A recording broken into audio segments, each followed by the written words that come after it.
Can you hear me okay? Yes, you're our keynote speaker. Can you share a screen? Do you see? Excellent. Let's see if it everything is works. ready? We hear you good, and you look great. Now we see your screen.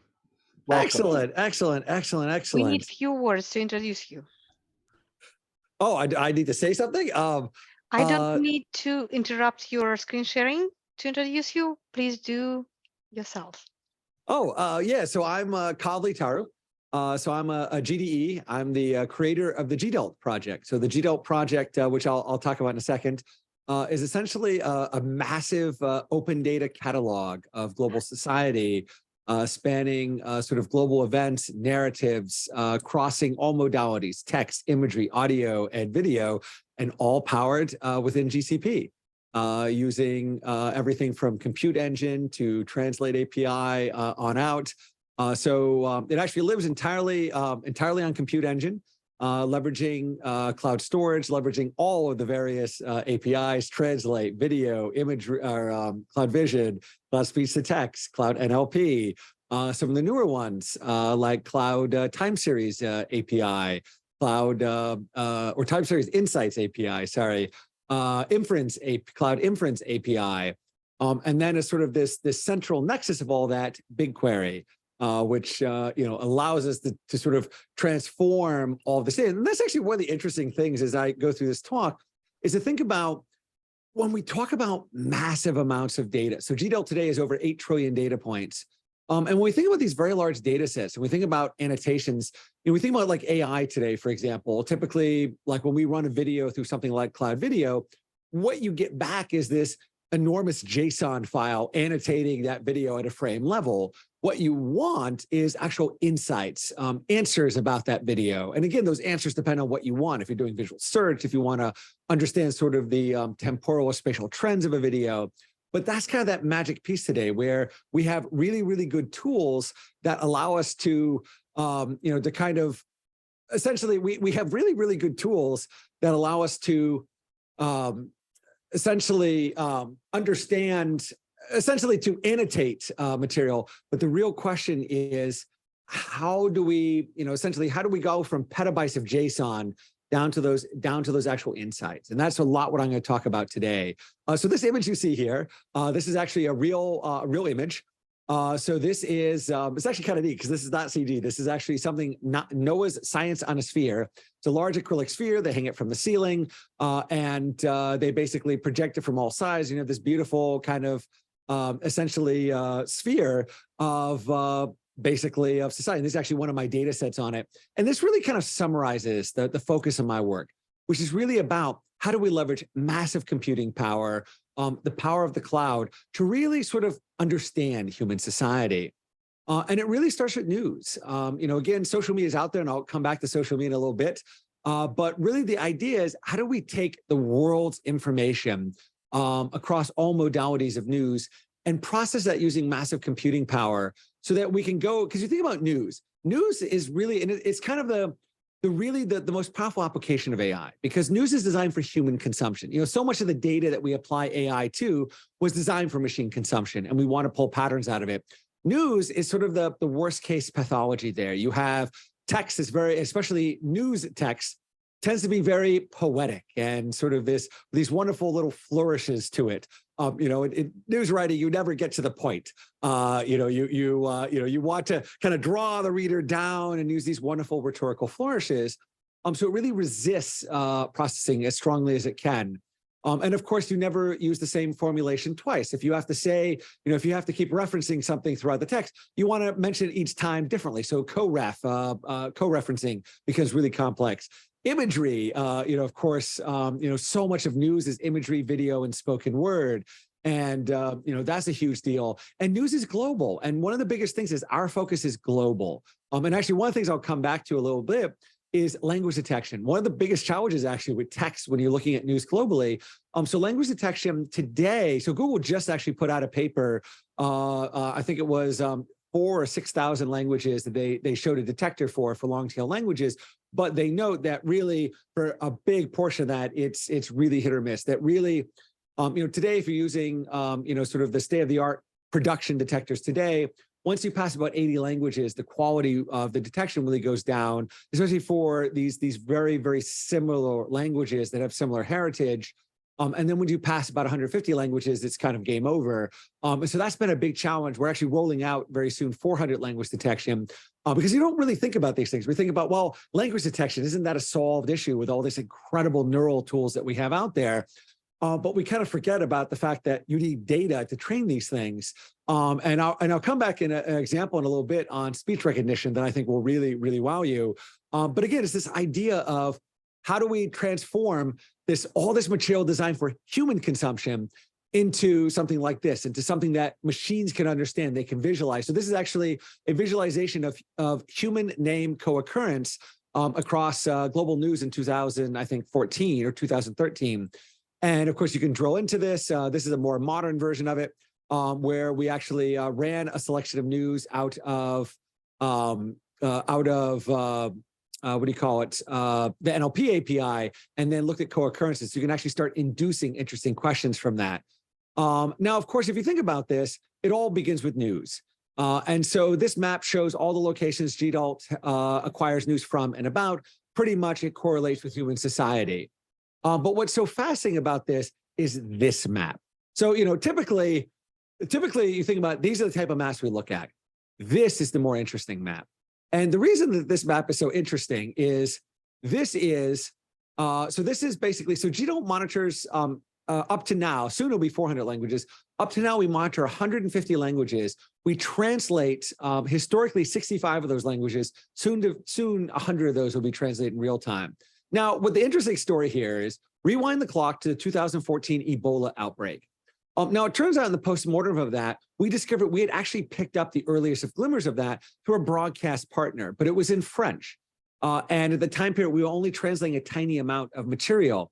So what we discovered is, well, of course, as we all recognize, if you really want to understand the world, you have to look beyond English. And of course, in 2014, so much of the material out there, so much of the NLP world was English only. And so what we did is we basically launched a massive machine translation infrastructure that essentially translated absolutely everything that we monitored in 65 languages into English and then subjected it to the various NLP tools. Now, fast forward to, this is the cool story. And of course, as you can see here, obviously, the world is a very rich linguistic world. But so fast forward now to December 30th at 10 p.m. Sorry, fast forward to 10 p.m. Eastern time, December 30th, 2019. And we detected, so this is actually based on the time series API. So we detected a very strong anomaly around pneumonia in Wuhan, China. Now, the only reason we're seeing that, now again, no one was watching for the next pandemic in that particular city at that particular moment. But because we're mass machine translating all of this material from across the world, we picked up on this. At the time period, it was a SARS-like viral pneumonia of unknown origin. But again, because we were, and traditionally with machine translation, because it is so computationally intensive, historically, you would do tactical translation. You would say, this article is of interest, I am going to translate this. Versus we flipped that in the head and said, we never know at this moment, we don't know of all the stories emerging at this moment, which are the ones that are going to go on to become the future. So we're just going to translate absolutely everything. And that's a real power of the cloud, is that you don't have to make those trade-offs. Again, there's obviously cost trade-offs you have to do, but from a computational standpoint, again, for many, many years, I was a friendly user. I lived within the supercomputing world, the academic supercomputing world, and I was one of the friendly users. When NSF would stand up a new supercomputer, the big iron machines, those big forklift machines, I would be one of the first people on to run the codes and figure out, kind of shake them down. And those machines are amazing, but again, it's a fixed machine. There's very, very real, we talk about supercomputers, but they're very, very real capacity limitations on them versus the cloud. Again, at the end of the day, there is real hardware behind this. At the end of the day, even at the cloud scale, there's a physical number of machines that sits within these data centers. But for all intents and purposes, even the largest questions that you can imagine, you can just spin up that much hardware, answer that question, and spin it down immediately. And so this idea of being able to mass machine translate at scale is actually possible. And we can do fascinating things. So you can see, for example, we can look at, for example, media tone. So we can look at, for example, this idea within American journalism of, America to rescue, and we can actually see that. We can compute tone at those scales to be able to answer those types of questions. We can do nowcasting and forecasting. This graph down here is a really, really neat one. So this comes back, so BigQuery, back I think in 2013, I think it was, when it launched support for Pearson correlations. So again, at this point in time, remember, rewind the clock 10 years ago, if you want to do a massive, massive number of Pearson correlations, because you want to take very large time series data sets and compare them as to which ones are most similar. So in other words, you've got a huge pile and you want to do pairwise comparisons of that. There's no choice. You got to brute force your way through it. That was a very expensive problem that required you to really think about and implement very good parallel code. BigQuery, you could just basically do a join and fold it. And so this was, I think, 2.5 or something like 2.5 million correlations in 2.5 minutes. I mean, it really, and again, this is a decade ago. And so basically what we did is we said, look, an event has occurred. We want to know what's going to happen afterwards. So take the last 60 days up to the event that's just occurred, search world history over the last 30 years for that. Find sort of the 60-day windows across any country over the last 30 years that matches the last 60 days in the country I'm interested in, and then average what happened after each of those. And it turns out you actually get something that matches. Again, history doesn't repeat, but it does rhyme. We're doing a lot of work on, say, global stability, so you can look at things like global protest trends. And then this was in Nature Reports. This is the European Union Asylum Agency actually uses the GDALT data set to actually do forecasting of the needs, so of refugee flows, but then also needs. So where are they going to be? What do they need? What are all the underpinnings there? And again, a lot of this data, some of this data governments collect, but again, it's collected very slowly and it's aggregated very slowly. Whereas from news, we can actually collect this stuff in real time, and we can ask real questions. Again, kind of what I'm doing is kind of showing you, like, oftentimes the first question is, well, why bother with news? Well, these are these powerful, incredible questions that we can answer from the news. And so we can do things like create the formulas of global history here. Now, this is really interesting. It turns out there's actually formulas of news. So when a story breaks in the news, it turns out, again, in journalism school, you're taught it'll burst into the news, it'll stay for 72 hours, it'll decrease and then decrease. But what's amazing about this is we can actually model this mathematically and take any story right now, any story in the news, and you can fit this curve to it. And if it deviates from this curve, it's no longer an organic story. Something's happening there. And so this really allows you then to say, hey, there's something more to it. So if you're looking at mis or disinformation, if something deviates here, that's a really, really strong signal that something unusual is happening there. And of course, we can map events in real time. Again, extracting out information. This is actually Carto. This mapping platform is Carto, which actually has a BigQuery connection. So using BigQuery's GIS capabilities, you can create very, very large peta or exascale data sets. If you've never seen, after this talk, look up Jordan Takagi's. He was one of the key principals on BigQuery. Look up his talk on petascale queries with BigQuery. So he has this great demo. It's from multiple years ago. And back then, you could table scan a petabyte in under 4 minutes. And again, no index, it's just literally table scanning it. And so again, like the scale. And so, of course, with GIS, now there's indexing and everything else on top of that. But you can load in breathtakingly massive GIS data sets. So typically when you think about GIS, large GIS data sets, and you're trying to do mapping like this. Again, this is a relatively small data set, but you can map all of GDALT. You can map, we've actually, for those that are really interested, you can do extremely breathtakingly large. So oftentimes when you think about mapping large data sets, large GIS, you really have to think about indexing and whether you really need a data point or not. In BigQuery, you can literally shovel in every single data point that you might possibly need to touch, put it all in BigQuery, and you don't really have to worry about it. You can actually query that in near real time. As an interesting little neat aside, we did an experiment, I think last year or the year before. We wanted to build a global scale co-occurrence graph to understand who are the strongest kind of connections among world history in that year.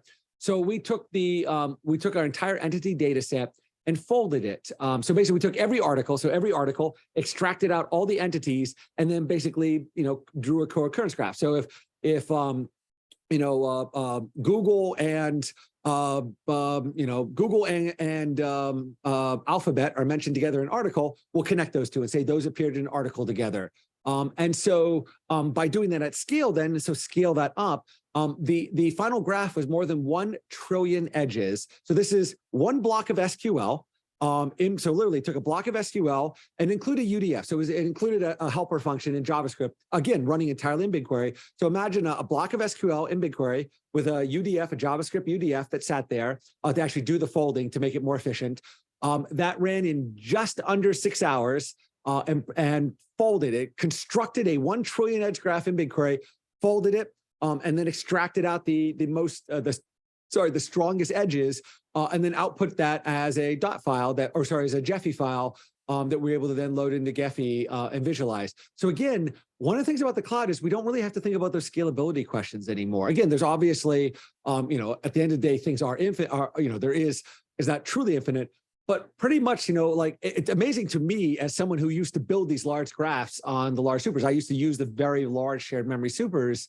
There was an immense amount of work to think about with your MPI codes and things like your InfiniBand networking within that hardware.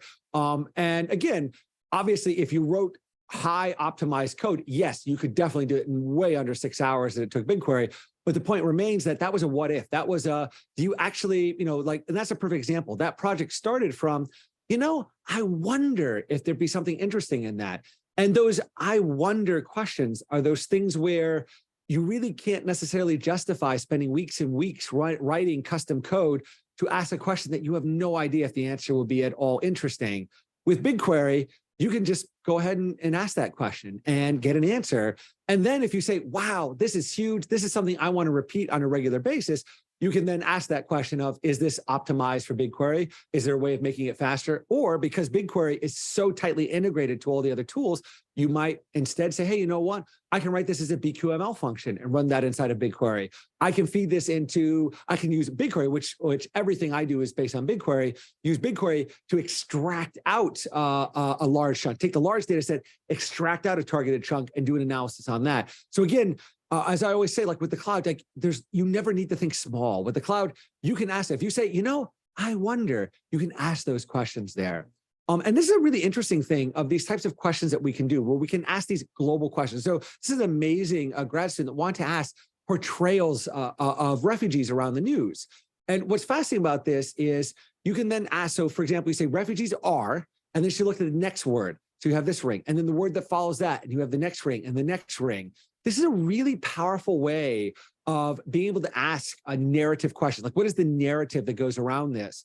And I use this example because this is so simple in a way. It's refugees are, and then the next word, next word, next word, next word. But it's so trivial to do. So she used one of our APIs to do this. And the fact that it makes that so, that something so simple, a visualization that, that really that simple technically is so powerful. And that's another thing to think about. When we think about the cloud, oftentimes we think about, well, it's got to be massive to be useful. That's not necessary. Sometimes the simplest things are the most powerful. But also one of the interesting things as you build these large applications is that, one of the things that we find is, we work with journalists, with NGOs, public health officials, the spectrum across the world, civil society groups all across the world. And within that, you kind of have this huge range of constituencies. So on the one end, people like journalists, for example, that may, they're under extreme time pressure. Many of them are not data journalists. They just need to be able to ask things. We have dashboards, and I'll come to some of those, sort of pre-formed dashboards that make it very easy to work with the data. And then you have for the folks that want APIs, they want a JSON API, they can just consume and query that. And then all the way on the other end, you have the folks that just want those downloadable data sets, either in BigQuery or they want to stream it into something. And so we kind of have those different constituencies of dashboards, APIs, and downloadable data sets that really enable, any type of question you might ask. So dashboards for people that maybe aren't technical, the APIs for the technical folks that don't want to deal with massive data, but they're not doing a huge volume of queries, but they want to ask kind of these basic things, or they're doing something interactive, they're prototyping something, and then moving potentially to the larger data sets from there. But then there are these really powerful things. So this is embeddings. So this is the Universal Sentence Encoder V4, an open TensorFlow model that Google has released. We ran this, and we translate each of these articles into English, run them through the Universal Sentence Encoder, and then this is TensorFlow Projector. So once you have those embeddings, so you get the 512 dimension embedding for each article. So you can imagine we're basically taking each article, representing it as an embedding, and then we can use TensorFlow Projector, again, an open tool. So again, the model's an open tool, the projector's an open tool, load those in there and cluster. So this particular thing, the display you're seeing here, this was a query that came to us from an intergovernmental organization during the height of COVID, where they said, we know a lot of the falsehoods spreading around COVID vaccines. We know those. What are the ones we don't know? And how do we even go about that? There's so much coverage. I mean, there's this fire hose of daily coverage. How do we even sift through all of that? So what we did is we took all those articles. Again, we've translated them to English, and we just took each of those, ran them through the Universal Sentence Encoder to generate all those embeddings, and then ran them through TensorFlow Projector. And so what you see immediately here is we get all these clusters here. So now we can start diving into the narrative. So we can say, well, I know this, but what's this over here? That's kind of interesting. And you can do anomaly detection with this. You can say, for example, you can choose an example. You can say, hey, here is an article that is of concern. Find me other things that cluster tightly to this. So very easy to do like a recommender service, sort of a visual recommender service based on that. And then you can do a step further. So this was the case where we look at CCS, and we use, again, NLP API, you just extract out all the person names mentioned in that. And again, just look at co-occurrences, just build a co-occurrence graph in BigQuery. A few seconds later, you have this co-occurrence graph that gives you a narrative map of the space. But you can do even more interesting things. So embeddings, again, at the end of the day, you're taking a pile of text and converting it to a vector in space. That's very easy to, do vector similarity.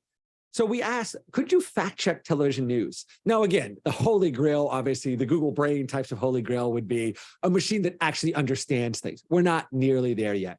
Where we are, though, is where we could say, here's these fact checkers, factcheck.org, for example. So here's a good example where we said, here's a major fact checker, factcheck.org. They're looking, this is the one where there were claims that there were microchips in vaccines. And we said, is this actually showing up on television news? Are people actually talking about this? And so you start off with this taste, and we literally take that, copy and paste that, generate the embedding. And then we go sentence by sentence across television news, and we generate embeddings for all those sentences. And then we just do a similarity search. And so you can immediately see this. What's interesting is down here, nanochip. Again, being able to see a microchip is similar to a nanochip in this context. So again, being able to think of these bigger issues, we think about embeddings and we say, well, what are embeddings useful for? Well, textual similarity, some other things. But to think, well, okay, textual similarity, that's interesting. You can definitely visualize it. But using that, what about doing things like fact checking, where I have a known corpus and I want to do categorical filtering on that. Again, traditionally so you think about, well, wouldn't you implement this maybe as a categorical filter? But again, this is where you have all these different fact checks, and maybe these fact checks are looking at different kind of angles of different things. So you want to kind of agglomerate those together. The ability to do that in cases like that. One of the interesting things, though, is imagine with text. So we have all this text pouring in. We're extracting out all the entities from all that text. We can do interesting things with that. So Google has something called the Inference API. So the Inference API, what it does is you hand it a large pile of data, and it looks for statistical associations there. So in other words, here's a good example. Top company. Now again, this is old data, so this is before Twitter. But so you'd say Elon Musk. Find me the company. So again, using the NLP API, where we've extracted all the entities and codified them. So you say, here's a person named Elon Musk. Find the companies that are mentioned with him more often than they are mentioned without him. Now, what's interesting is you can think Blue Origin. That's not Elon Musk's company, but in the news media, it is always associated with him. Same thing, Mars. Mars is associated more with Elon Musk than it is with NASA. Again, that tells you these really fascinating things. And then we can look for audit associations. So we can go through, we can actually see when the Notre Dame Cathedral file occurs, simply by seeing unusual associations that occur. And again, like some of these interesting things. Now, again, with the NLP API, you have dependency parses. You can do Q&A. You can say, did Donald Trump meet Al Gore? Again, just look for that, scan those dependency parses. The answer is yes. Or more complicated examples where you can actually ask this and then get different perspectives on that. Again, simple things. Again, dependency parses have kind of fallen away now in favor of more advanced neural approaches, but even very simple things can ask very advanced questions. We can do fascinating things. We can look at anxiety. So we can see, for example, COVID anxiety, but then we see COVID anxiety drop away. So this is looking at sentiment at a global scale. This is really, really fascinating because this tells us this was the moment then when countries didn't change their policies, but society had kind of moved on. Now, imagine as a government being able to see this in real time and be able to adjust it. And the fact that we can do that. Or happiness. This is a fascinating. We do this map each year. And we basically map not how happy or sad people are, but how the media portrays that. So take every reference to Paris this year, how positive or negative were all of those mentions. And then we color code it happy or sad. So what this tells us is when we turn to the news, some parts of the world, we always hear positive stories about how wonderful they are. Other parts of the world, we always hear negative stories. So again, reminding us about those lenses. And if you're interested, so this was actually, again, this was a Carto visualization. And again, this ability to take that data, put that in BigQuery, and just generate that and drive that directly to a map. Really, really powerful. Or the global pulse. So here's actually mapping global happiness over the years. For those of you that have read Steven Pinker's book, he actually uses this.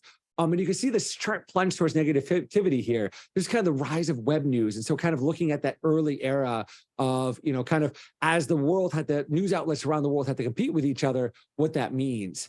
Now, what gets really, really fascinating here is when we think about television. So, what I've kind of presented to you is kind of where GDELT's been. And where are we heading now? So television news, video is everywhere. Video, of course, now, if we see something happening, like we see, a beautiful rainbow, we don't, we might tweet and text and, say, hey, I just saw a rainbow. More likely, we're going to snap a photograph of that or film a video of that and post that. Or we see, a beautiful scene of flowers falling. We're going to video that and post that. But like historically, video was kind of that thing that was unavailable to machines, and we can do things with it now. And so in collaboration with the Internet Archive, the Internet Archive's Television News Archive, we've worked with them to process the television footage from more than 100 channels, spanning from over 50 countries, from over 50 countries on 5 continents in 35 languages and dialects, spanning back portions of the last 20 years. And this is a massive initiative to ask, how can machines help us understand television? And so historically, we started with what's called the Television Explorer. So in the United States, by law, all channels have to be closed captioned. All main channels have to be closed captioned by law. That is not the case worldwide. But because they have to be, that's text. They're literally paying human beings to sit there and type it up. So we take that text and we allow you to keyword search that. That's extremely powerful. You can do timelines, all kinds of fascinating stuff there. So you can do really, really interesting stuff there. Again, assuming there's closed captioning. But of course, there's not a lot of closed captioning. Most of the world does not have closed captioning. So fast forward now, a lot of questions, whether that's inflation or war, especially with the invasion of Ukraine, one of the things that came to us is we have this immense amount of footage, of video footage, coming from across the world where we don't have closed captioning. There's not a lot of text on the screen. And what scholars and journalists care about is the visuals. What are they showing in that footage? So what we came up with, and this is a really interesting example where the mandate that came was we have an immense amount of video. How do we make that accessible to scholars and journalists? And, with the caveat that yes, there is speech recognition and we can do that, certainly. And I'll talk about that in a second. But the visual portrayal, again, machines can tell us, they can tell us, hey, there's a golden retriever here. Hey, there's a tank here. But they're not as good at telling us the why or really kind of the nuance that goes behind that. So the question that came in is, how could we make television news, which is a linear format, how could we make that skimmable? In other words, take this infinite linear format and somehow make that infinitely skimmable at speed. So that was the mandate that came in. So the initial part of it, so there's a technology piece of that and a sort of methodological piece of that in terms of how we align this with the questions that would be asked, and then the creativity piece of what would this look like, and then the interface piece. So you think about it, technology that enables it. There's a methodology of, how do you enable different research questions? There's kind of the creativity, how do we think about this? And then there's the interface piece of that. And in terms of, and so obviously you're going to turn into a thumbnail grid, makes a lot of sense. How do you decide how do you sample it in the thumbnails? And I won't go into a lot of this. Like we went through a huge, on our blog, we go into a great amount of detail as to how we did it. The end result is this, where we take each broadcast every 4 seconds, we extract one frame every 4 seconds, and it just becomes a thumbnail grid. Now you can click and then play footage. So you can click on any of this, and then you immediately play a 30-second clip of that. So that process basically enabled us. And what's amazing about this, by the way, so this is an N1, so one of the older generation VMs. So one core N1, so literally a one core N1 VM running on GCE is able to ingest, I think now something like 60 channels in full HD and ingest those from our basically ingest into the cloud for processing. So, this is oftentimes what we don't think about is we think, wow, imagine all the processing powers can be required. Well, GCP networking is so efficient that, just this one core machine, which is not a very powerful machine, and that leverages. So what we do is we basically have all this video coming in. That particular VM lives in the GCP data center closest to where the video files are. So really reducing the commodity network traffic. But then what we do is we use, so GCS, cloud storage, has streaming rights. So you can literally say, so typically we think about cloud storage as I'm going to write an object or read an object, but you can stream to and from those. So in this particular case, when we get a video file, when we get an announcement of video files coming in, we open a connection to the remote server, we stream that in, and we open a streaming connection to GCS. So the local VM, that VM has a 10 gig disk. There's no disk there, and we don't need memory there because literally as it's streaming in, it's running out. It's literally curl with the authentication tokens to mbuffer, which is basically allows us a little bit of jitter there, to GCS, GSUtil. That's it, 3 commands piped together, and you've got this, multiply this by 60, and the machine is not even stressed. And so all those write directly into GCS. Now, the power of that, in our case, we use GCS as a fabric. So basically, in our case, everything that comes in, we write it all to this GCS bucket. Now, what that allows us to do then is when we want to process that video, because it sits in GCS and GCS is globally, we use a multi-region, GCS is globally accessible. That means that any VM in our project worldwide can now access that video. Now, again, obviously you want to have it in the same region for cost perspective, but for example, A100 or A100 GPUs are not available all over the world. They're only available in select data centers. There are other accelerators that are only available in different data centers. Or maybe, for example, we're going to combine that with something else that only lives in a particular region. The ability, because it sits there, any VM worldwide can access that file no matter what. Again, there's larger latency, larger networking costs, depending on the further away you get from the bucket where it sits. But the ability to do that and not worry about those questions is really, really huge. So for us, we have this one VM that sits in a remote data center closest to where the data lives, streams that in, and then to process it, we simply GSUtil cat. So literally GSUtil cat streaming read, pipe that directly into FFmpeg in this particular case, where we use it either processing natively or transcode it to process it through various other APIs, or we simply dispatch it. We send it over to Cloud Video and we say, hey, here's the MPEG-4 file, annotate this for us. We want to run it through speech to text, we pipe it through FFmpeg, convert it to a FLAC file and hand it over. So again, that ability to put it, basically use it sort of this fabric, essentially a storage fabric, and then pipe it wherever we need it. So we do really interesting things. So here, for example, we ran a show through Cloud Video, do some interesting things with that. For this particular case, we've also created what we call a video engram. So again, every 4 seconds, we extract a frame. It totals 3 billion images totaling 1 quadrillion pixels now. We call it video engrams because it's kind of like a book engrams. It's non-consumptive, it's a frame. So again, like you've essentially got this interval of frames, which allows you to ask and perform incredibly powerful search without, again, there's nothing of the original video that survives in that. Now, of course, if you look at television news, you want to skip commercials. That's a huge thing. We need to be able to skip commercials. So traditionally, you would do things like this graph you see at the top. You'd use algorithmic systems that look for example, kind of this fading, fade out, fade in, or other kind of cues. But those are still very error prone. So it turns out, hidden in the MPEG channel, there's actually a signal that actually tells you where advertising are. So it looks like this. So you can actually see these codes that are here. And again, because these MPEG files live in cloud storage, we can just pipe that to a machine and basically use a tool to extract those signals and then write those back in. So this is a big concept for us where we're piping the original video file. Now for that video file, the moment that's written in cloud storage, there's a machine that immediately pulls that up, runs it through something called CC extractor, which is a special tool that extracts closed captioning. And that process gets triggered on a VM system and then writes it back to cloud storage alongside of it. Another tool wakes up, runs different types of annotations, again, writes it back. Another tool wakes up, extracts out those video engrams and writes those back. So his ability to sort of have different, and some of those run, and some of those run on the same machines, others are dispatched on other machines because they need certain accelerators or they need access to other tools that exist in other regions. So again, this ability to, kind of not worry, I mean, truly have sort of this amorphous sort of agglomeration of machines. Now, I wanted to talk a little bit about speech recognition, because again, this is a huge area. So we use Google's Cloud Speech-to-Text API. Now, again, there's a newer generation of tools out there, these generative AI systems, whether that's DALL-E or Stable Diffusion, of course, now GPT. One of the dangers of a lot of these is they're generative. So this is the thing to think about. Within Google's APIs right now, these are deterministic. Every single time I hand a video to Cloud Speech to Text, I get the exact same results back, and it matches, it's to the best of its ability. When you run these newer generation tools that are generative tools out there, every single time you run them, you get a different result. Now, translation, that's okay. But for transcription, when I'm transcribing what you said, there is a right answer to that.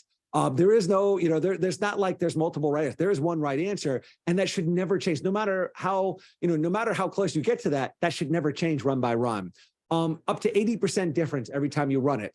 One of the dangers of these new tools, and this is something I want to talk about, the hype cycle. So when this tool came out, there was the tech community was just sort of kind of like what you're seeing this week or this past week with a GPT chatbot. There's kind of this initial wave of, wow, this is amazing, it's brilliant. And then you have kind of that second wave of people saying, this is cool, but. Now with Whisper, you didn't see a lot of that. You saw much fewer voices saying, this is cool, but. So what actually happened here is when we started testing this tool, we said, wow, this is actually pretty interesting. It's an open tool, basically speech recognition. And we ran it on two different machines, a V100 and a, what was the other one? Whatever the other GPU was we were testing. We were doing speed tests. And what was interesting about that is when we compared it, we said, well, wait a second, these files are wildly different size. Did the thing terminate? Did it basically terminate because of some, hardware error? We said, well, wait a second. That's odd because the transcript's the same length, but there's different wording in there. So reran it. It's like, well, this is odd. Maybe there's a GPU difference, but then ran the same GPU and realized every time you run it, you get a different result. And you get different fascinating things here. So for example, you run this through different model sizes and you get, different answers, like substantively different answers. But I want to show this. So this is where you get, for example, midway through the model, it'll just start repeating itself continuously. And again, the problem is there's like temperatures, for example, with Whisper, you get those temperature settings. They don't tell you when this happens. Now, there is a new version that may fix some of this, but these are one of these challenges with some of these newer AI tools, especially these generative tools. As they move, again, if you're making imagery, it's great that it's random. It's great that every time you wanted to get a different result each time. When you're doing things like speech recognition or image detection, object detection, categorization of text, you don't want a different answer. You want it to be deterministic. So that's just something to think about. And these are some great examples. Hallucination here. This is basically a broadcast about some events in Ukraine. And you can see all of a sudden it started talking about Samsung and special programs, and now we have some weird language here, and a Guam LCD and European-based traffic. You can say, well, I have no idea what's going on here. But that's because it's completely hallucinated. We ran this again, we got a wildly different result. We ran it again, we got actually a better result, then a worse result, then a really good result, then a terrible result. So, and hallucination is a really dangerous thing that this newer generation of AI that's coming out, hallucination is a huge deal that is not being talked about enough. But again, we use Google Speech to Text in ours. It does miss some things, but it is way, way, way more complete than the human transcripts that we get. And this is an example of Google's Speech to Text API applied to a Russian news broadcast. What you get is, here's kind of the sentence and the word by word. We get the confidence, we get everything else. This is deterministic. You run it as many times, you always get the same results. And then we can run it through Google Translate, and then we can actually get a translation from that. Now, put those two together. We have these videos coming in, a Russian news broadcast comes in, journalists want to understand what's said. Every one of those broadcasts, as it comes in, we convert to a FLAC, an audio file FLAC format, run that through Cloud Speech to Text, transcribe that into Russian or Ukrainian for Ukrainian television, and then run that, and then you run that through Google Translate. And then we get this where, as I'm playing the video, I see the Russian transcript on screen, and I see the English translation there. So again, you think about this, this is not that much tooling here. You have a video coming in the cloud storage, you have a tool that just takes that, transcodes it to a FLAC file, one-liner that, because cloud speech to text needs audio only. So just a one-liner converts that to an audio file that again gets written right back to cloud storage, notify cloud speech to text to transcribe it, wait for it to finish, take that, convert it to a JSON file or it's already in JSON, but we condense it down for browser display so the browser doesn't have to do as much, and then deliver that to the browser and trigger it through Google Translate. So again, this ability to just take these APIs and weave them together in incredible ways. OCR is also a huge thing. So we do on-screen text. I really love to point out, so like this is an example. This is actually, I think, Urdu on ABC News. So this is an example where we were not expecting. So normally with OCR, historically, you had to know what languages to expect. You don't have to do that with Cloud Video or Cloud Vision. And so literally we have an English language broadcast. It transcribes it beautifully. It's able to do things like really bad text. We're like, down here in the lower left, that would have been a reCAPTCHA image not that long ago. Again, flawless extraction there. We can do really interesting things. So here, every time someone's interviewed on television news, you get their name, their affiliations. We use a single regular expression, just doctor. So again, within BigQuery, just DR period space and get me the person's name. We can make a chronology of who's telling the COVID story. Using the on-screen text, we can track the COVID dashboard there. We can take the tweets that appeared on screen. This was a huge project we did. We look at all of Donald Trump's tweets that were showing up on television news and then connected those back. So we take any tweets he sent, which ones appeared on television news, so you can start understanding what makes something go viral on television news. And then I will add, actually, since this is an interesting question, since Elon Musk's purchase of Twitter, actually, the number of tweets is continuing stably. So again, that's an interesting thing to think about news coverage. Oftentimes, we see kind of this wild news coverage. Again, data is so powerful there. And again, so this is an interesting one. On television news, oftentimes provenance is so huge. You'll see an image and you'll say, well, where did this come from? So at the peak of the COVID pandemic, CNN ran this video and it just said in Russia somewhere. Well, we're in Russia. What's the story? There was no information about this. So we just took this frame, and Google Cloud Vision has something called web entities. Essentially, what you do is you hand an image, it does a reverse Google Images search across the web, tells you URLs it sees it in, what pages it saw it in, and then what are the topics that it sees most commonly captioning that image. And then we took those, and then immediately we're able to track that back to the original Yandex page and get the complete description of this. And then we demoed this fully autonomously. We took an entire CNN broadcast, every 1 second extracted a frame, ran that through Cloud Vision's web entities, found all the other occurrences of that image across the web, extracted downloaded every one of those images, crawled the web for them, extracted out their EXIF metadata, and then cataloged essentially where all that imagery came from. Really, really powerful. And then again, you think about imagery, going back to my original point of, oftentimes what I care about more is not what's said, like the spoken word. Again, you can say inflation, but what's the imagery am I using? Is it an empty grocery cart? Is it a gas tank? Like, what is the actual imagery I'm using there? And so this is an example where, what we really want is to be able to process this stuff. So we're doing a lot of work right now with how we can use effective and ethical AI to understand. So things like textual extraction, so OCR, counting up how many human faces are on the screen, not who's in it, but just how many faces are there. Looking at, what are the objects here in the lower right here. So this is YOLO, which is, again, an open model trained on the COCO data. It says object detector, it counts people and so on, and just running that at scale and just saying, for example, do we see kind of more or less people over time? So again, how can we use these tools? What are some of the limitations? What are some of the strengths there? Here's a simple example, logo detection. Cloud Vision, every 4 seconds, extract out a frame, run it through the logo detector. What is Western media that's appearing elsewhere? We can also do really interesting things. So this is a great example where we think about the power of machines to understand video. So machines are really good at categorizing. So for example, Cloud Video, in our case, recognized about 20 or 30,000 objects and activities from video. In the early days of the pandemic, we said, what's different about television news now compared to pre-pandemic? The first, the immediate answer was bookcases. They're everywhere. You can see it right here, bookcases search, but not on CNN or Fox News, only on BBC News and MSNBC. Now, of course, within the United States and Europe, we know bookcases are sort of shorthand for, for sort of expertise and authority. The question, of course, is, well, why did CNN not do that? Now, that's an unknown. But the machine can tell. So the machine can say, hey, you know what? Because again, you might see it, but you're not registering. Like, it's not, you yourself as a human being may not recognize, you know what, that's kind of interesting. I'm seeing this everywhere here now. The machine can do it. So that's where we see this perfect blending of machine and human. Machines are great at telling us, hey, you know what, there's bookcases everywhere. A human being then can say, they understand why that is. The machine can say, but not on CNN, and a human can say, oh, I wonder why not. So those are kind of those pieces there. And then finally, this ability to visually search news. So this is a really new area we're looking at. OpenAI has something called CLIP, which is keyword search. So it's a dual embedding system where you have text embeddings and image embeddings. So in other words, what they did is crawled huge number of images from the web, took the image and the captioning and built a shared embedding over that. And so you can type in something like nuclear and actually get back imagery. Drones, get back it. But you can do more complicated things. Soldier in front of a Russian flag. Soldier in front of a French flag. Soldier behind a German flag. And again, it's not perfect because it doesn't actually understand object localization. It's just kind of, it's again, just understanding that connection between the embedding and the text. So again, that implies that there was enough explicit captions to do that. But the fact that I can actually do this, I can actually visually keyword search news now at this level of specificity and actually work. And so again, the idea of the GDALT project is really, again, everything you've seen here is open data. Everything we do is open data.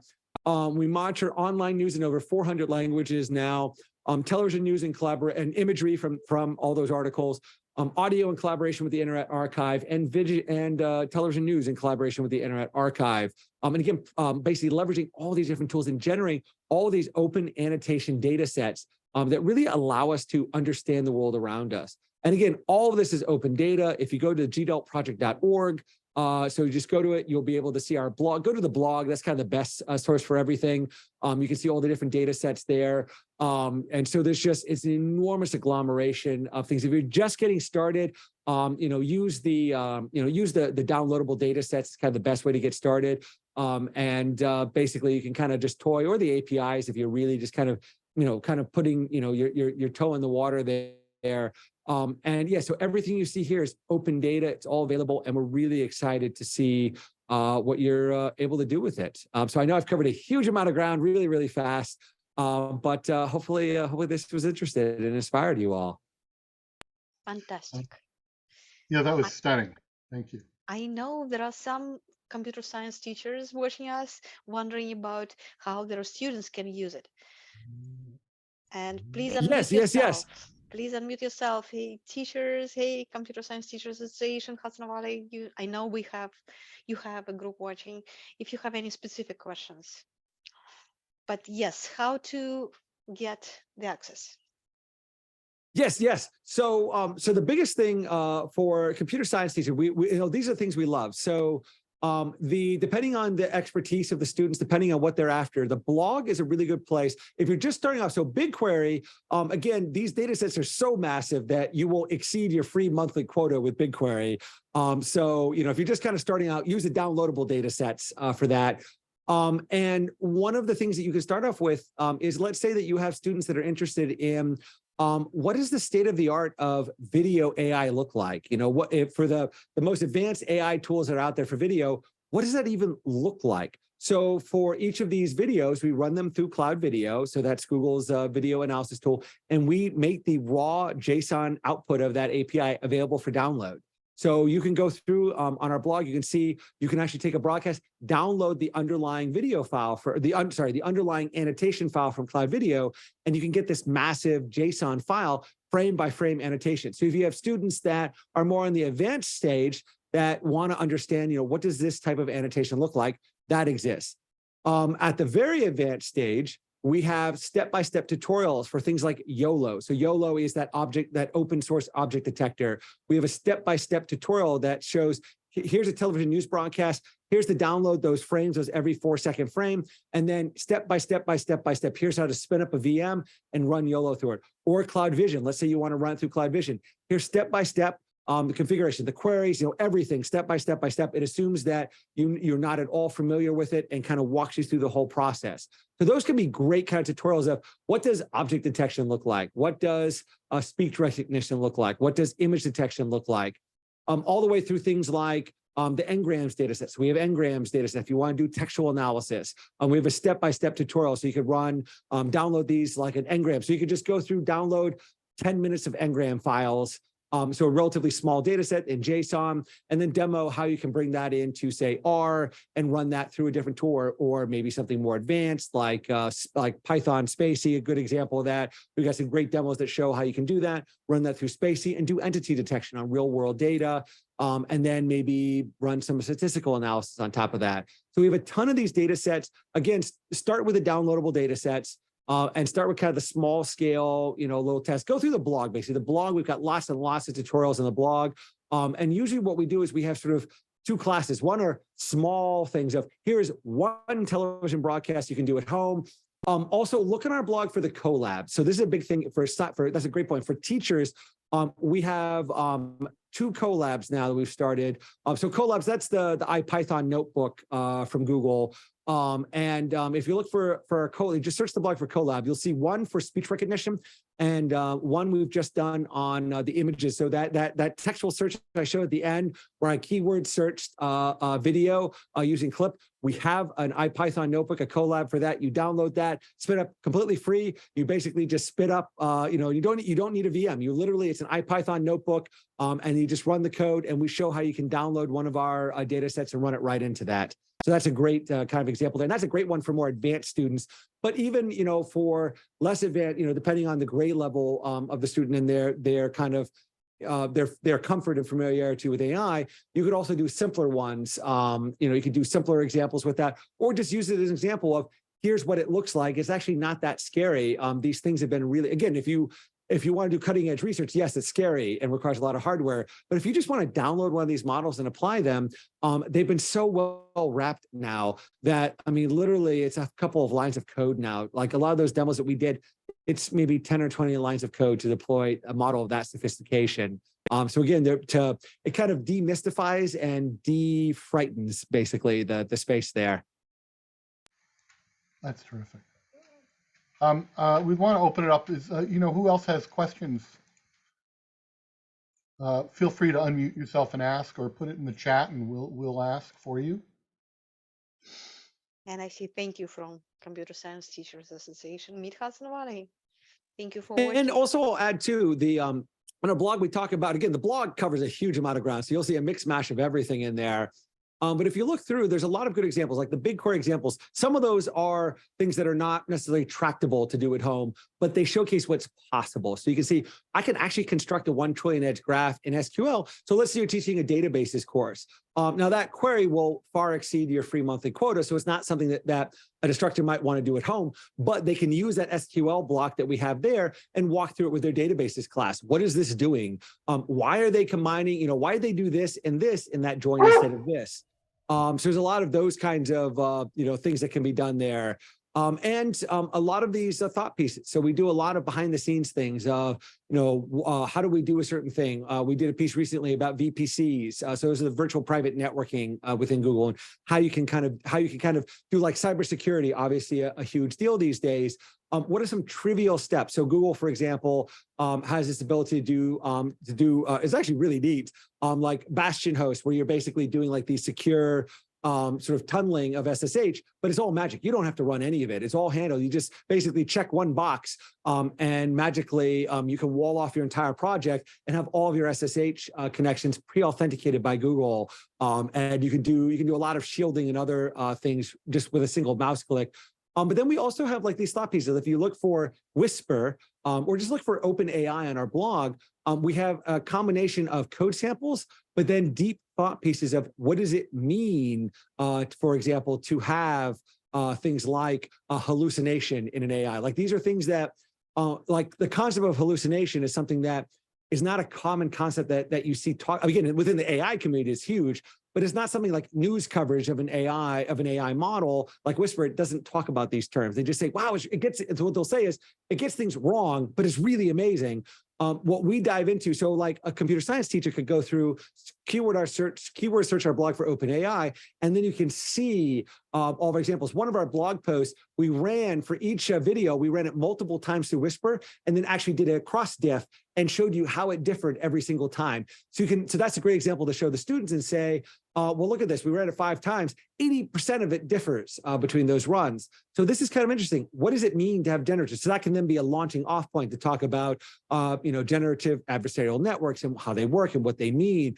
What does it mean to have things like speech recognition for which there is one right answer be generated by a generative model? What does it mean to, like some of these thought pieces or like with OpenAI, with Clip, what does it mean to keyword search imagery? What does a dual embedding model look like? So that can be a great jumping off point where even if the actual mechanics of following the code is too advanced, maybe it's a freshman high school level CS class. Certainly the learning experience of, look how they did it, look how they did it, and look at how this is built. That can be a great jumping off point for that type of stuff. Asking permission to contact you on behalf of local colleges, students, and such, on behalf of the local community. Yeah, definitely. Yeah, no, this is definitely reach out. Our blog is a great resource of things. Absolutely. And always happy to talk with folks. Thank you so much, Dr. Kalev. Thank you so much. It was a brilliant talk, Kalev. Hey, how many people are working on your project? So it's actually just me. I'm a one-person show, believe it or not. Wow. That immense empire that you saw is a one-person show. And again, that really stands testament to the power of the cloud. The power of the ability to leverage all these different APIs and tooling and cloud networking, and just be one person, be able to build all this infrastructure and have it just kind of run on a daily basis. Again, really stands testament as someone who, back in the day ran physical clusters, and when back in undergrad, way back in the day, I was a systems administrator. I had to deal with hardware. I would get the 3 a.m. call, have to go into the data center and replace the power supply at 3 o'clock in the morning, dealing with system administration, dealing with all these different pieces. And so, that transition to in the cloud, not having to deal with the hardware perspective of it anymore, not having to deal with networking. And most interestingly, in the hardware world, when I buy a physical machine, that machine does not change. It never gets any better. And if I want to get better, I have to buy a new machine and in turn reinstall everything from scratch. In the VM world, every day it gets a little bit faster because the underlying hardware, the underlying networking is getting more and more powerful. And so really that same VM, you spin it up, and over time, it's getting, physical hardware either slows down under kind of the boggingness of everything, or just stays stable. That VM in the cloud just gets faster and faster and faster and faster. And so that's kind of a really neat thing. That ability then, when you leap to the next generation of machine, it just makes it so easy. And again, in our case, like we run a global crawler fleet. We run, our infrastructure runs across, I believe, all GCP data centers worldwide now. And one of the powerful parts of that is a single VM can run in any of those data centers, which again, coming from the supercomputing world, if you want to run on this super versus this, even if they're both Linux, they're both from the same manufacturer, that just didn't happen. The fact that I can just spin up this VM and that same code, that same hardware can run anywhere in the world, share that same cloud storage space, that namespace is just, to someone like me, that's unbelievable, essentially. So I want to add that too, that one of the really powerful things is our crawler, when one of our crawlers starts up in New York, in Virginia, in the data center in Virginia, and another crawler starts up in Australia, another crawler starts up in Tokyo, another one starts up in London, another one starts up in Latin America, another one starts up in Africa, any of these different regions, it's the same code, the same VM, the same code, everything's the same. It just fires up. It doesn't care where it is. So the crawler itself, none of that code cares. The only thing that it looks for is, if I'm running in this area, are there websites that are closer to me so I can basically, crawl those faster, essentially, because again, they're crawlers. But that's the amazing thing. And when when Google launches a new accelerator and they say, hey, there's a new A100 accelerator available in this region, immediately we can spin up VMs in that region now that can touch all of our data we're collecting worldwide, because we use storage as this fabric. And that's a really, really big piece that oftentimes doesn't get thought about, is that the power of that model. So thank you so much, and definitely go to the blog and you can see amazing things there. Thank you so much. Brilliant. Thank you very much. Thank you, Kalev. This talk proved the long tail opportunity right now. Technology is empowering everyone. Whatever interest you have, go for it. because it Exactly. can scale up Exactly. for whatever you want and help you to be the human which is orchestrating the entire industry, being data driven, Google powered or cloud powered, excuse me. Okay, we have the Thank you links in the so chat. much. Please Great. join our GDG small club and be part of this. This way we would be able to connect you with the experts of matter. And I'm happy to have so many out here.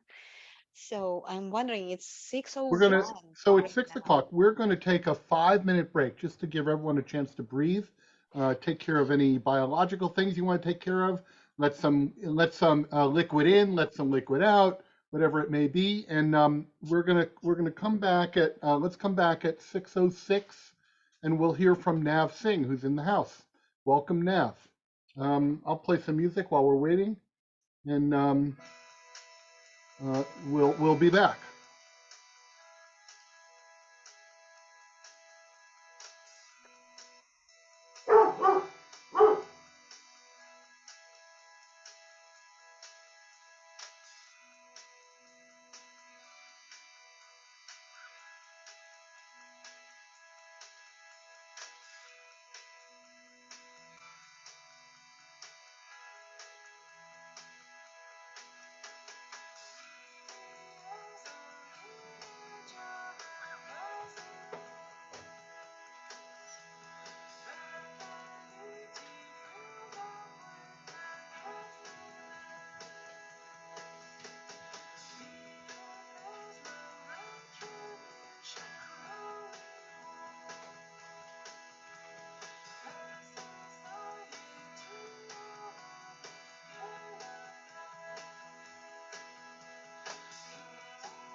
Just checking in.